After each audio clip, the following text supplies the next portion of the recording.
अस्सलाम वालेकुम स्टूडेंट्स, कैसे हैं आप। आज मैं आपके लिए नाइन्थ क्लास मैथमेटिक्स के चैप्टर 1 की एक्सरसाइज 1.1 हम करने जा रहे हैं। तो फर्स्ट ऑफ़ ऑल आपने डेफिनेशन देख लेनी है, वो भी मैं नेक्स्ट वीडियो में शेयर कर दूंगा।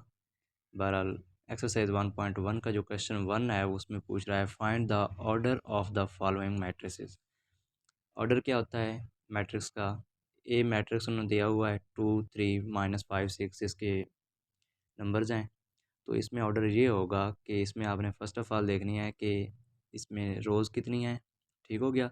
और दूसरा कॉलम कितने हैं, आपके सामने है कि ये 2 रोज़ बन रही हैं और 2 कॉलम बन रहे हैं, ठीक है गया। तो इसका ऑर्डर होगा ऑर्डर ऑफ़ ए इज़ 2/2। इसी तरह बी का दिया हुआ है बी इज़ इक्वल टू, तो इसमें भी रोज़ देख लें, 2 रोज़ हैं 2 कॉलम हैं। तो इसका ऑर्डर भी आपने इस तरह लिखना है order of b is 2/2 and the other one c is equal to 2 4। Order of c is 1/2। यहाँ पे एक कॉलम एक रो है और 2 कॉलम बन रहे हैं, ठीक है। तो इसी लिहाज से इसका order of c is 1/2 and the d is equal to 4 0 6। Order of d is 3/1। ये देख लें 3 रोज़ हैं और एक कॉलम है, ठीक हो गया। तो आपने लिखना है order of d is 3/1 and the next one is e is equal to ABCDEF। Order of e is 3/2। तो यहाँ से भी आप समझ सकते हैं कि इसमें 3 रोज़ दी गई हैं, ठीक हो गया, और 2 कॉलम्स हैं। अगर आपको कोई और भी बोर्ड है, KPK बोर्ड है या सिंध बोर्ड है या बलूचिस्तान बोर्ड है, तो इस हिसाब से अगर इस तरह के क्वेश्चन दिए हुए हैं तो आप भी कोई भी क्वेश्चन हो, ठीक है, आपने इसी तरह बना लेना है। ऑर्डर किस तरह बनेंगे कि रोज़ और कॉलम देखने होते हैं आपने, ठीक है। And the next one is f is equal to 2। Order of f is, यहाँ पे देखें एक रो है और एक ही कॉलम है। Order of f is equal to 1/1, ठीक है। And g is equal to, यहाँ पे 3 रोज़ हैं, ठीक है। नंबर्स का कोई मसला नहीं है, नंबर 2 है 3 है 9 है 10 है, कोई मसला नहीं, ठीक है। यहाँ पे हैं 3 रोज़ और 3 columns.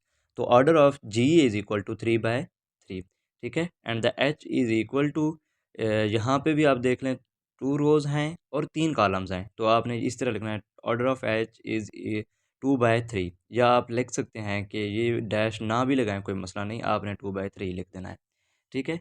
And the next one question number 2 जो है बुक में, वो ये दिया हुआ है कि आपने उसमें बताना है कि इक्वल मैट्रिक्स कौन से वाले हैं। तो वहाँ पे कैलकुलेट करके आप उनको बता सकते हैं, जस्ट एज ए कैलकुलेशन ही क्वेश्चन दिए हुए हैं, ठीक है। क्वेश्चन नंबर 3 को मैंने यहाँ पे क्वेश्चन नंबर 2 लिखा हुआ है।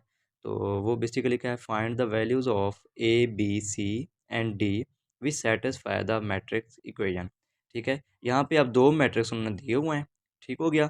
यहाँ पे साइन लगा हुआ है इक्वल का।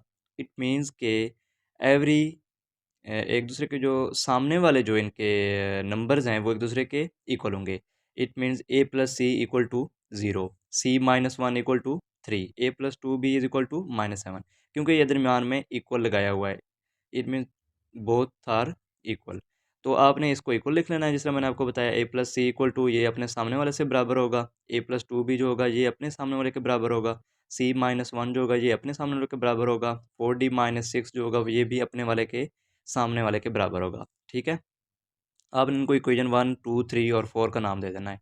अब यहाँ से हम पहले देखें कि हम कौन सी वाली वैल्यूज़ जो है इजीली यहाँ से फाइंड आउट कर सकते हैं। यहाँ पे अगर हम देखें A+C, इसमें 2 वैल्यूज़ रिक्वायर्ड हैं, ठीक है। A और C दोनों की हमने फाइंड आउट करनी है। A+2B, इसमें हमने A और B की वैल्यूज़ फाइंड आउट करनी है। C-1 को अगर हम देखते हैं, यहाँ से हम C की वैल्यू निकाल सकते हैं। इस वजह से मैंने लिखा है from equation 3 C is equal to C-1 equal to 3, -1 को यहाँ से ख़त्म करवाएंगे तो दोनों साइड पे +1 करवा दें, या -1 को इस साइड पे लेके जाएंगे तब भी ये प्लस का हो जाएगा। 3 + 1 क्या हो जाएगा 4, C इज़ इक्वल टू 4 हो जाएगा, ठीक है। एंड द फ्रॉम इक्वेशन 4 जो आपने यहाँ पे लिखी हुई है 4D-6 इक्वल टू 2D। अब यहाँ पे भी जस्ट D इन्वॉल्व है, ठीक है। हमने D की वैल्यू फाइंड आउट कर लेनी है यहाँ से। 4D-6 इक्वल टू 2D हो जाएगा। 4D, ये 2D जो है इसको इस साइड पे लेके आएंगे, ये माइनस का हो जाएगा। 4D-2D इक्वल टू, ये -6 जो है हमने इस साइड से ख़त्म करवा दिया है, तो इस साइड पे आके ये प्लस का हो जाएगा।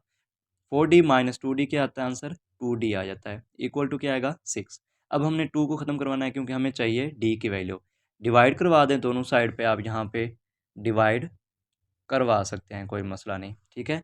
2D/2, यहाँ पे आपके पास 1 आ जाएगा, 1D आ जाएगा या जस्ट D आ जाएगा। इक्वल टू 6/2 क्या होता है 3 आ जाएगा, d इक्वल टू 3। अब देखें हमारे पास b की वैल्यू भी आ गई है, और b की नहीं, c की वैल्यू आ गई है और d की वैल्यू आ गई है। अब हमने देखना है कि जहाँ पे b d और c इन्वॉल्व हैं वहाँ से हम कोई ना कोई वैल्यू निकाल सकते हैं, a प्लस c। अब यहाँ पे देखें अगर हमारे पास c की वैल्यू हमारे पास है ना, तो ये वैल्यू पुट आउट करके हम a की वैल्यू निकाल सकते हैं। तो यहाँ पे हम ये करेंगे, put the value of c equal to 4 in equation 1। a plus c equal to 0 था ना, तो a प्लस सी की वैल्यू 4 है इक्वल टू 0। 4 को इस साइड पे लेके जाएंगे, a इक्वल टू -4 आ जाएगा। ठीक हो गया। Putting the value of a equal to -4। अब a हमारे पास आ गया है, तो यहाँ पे a और कोई दूसरी वैल्यू इन्वॉल्व है, तब हम क्या करते हैं, दूसरे वेरिएबल की वैल्यू फाइंड आउट कर सकते हैं। Put the value of a is equal to -4 in equation 2। Equation 2 क्या थी, a plus 2b equal to -7 था। ठीक हो गया। अब a हमारे पास वैल्यू क्या आई है, -4। -4 a की बजाय हमने लिख दिया है, प्लस 2b आ गया है इक्वल टू -7। ठीक हो गया। अब -4 को इस साइड पे ख़त्म करवा दें, दोनों साइड पे प्लस कर देंगे, यहाँ पे कैंसिल आउट हो जाएगा। इस साइड पे आएगा तो -7 वो पहले वाला है, प्लस का 4 हो जाएगा। 2b इसी साइड पे रहने दें। ठीक हो गया।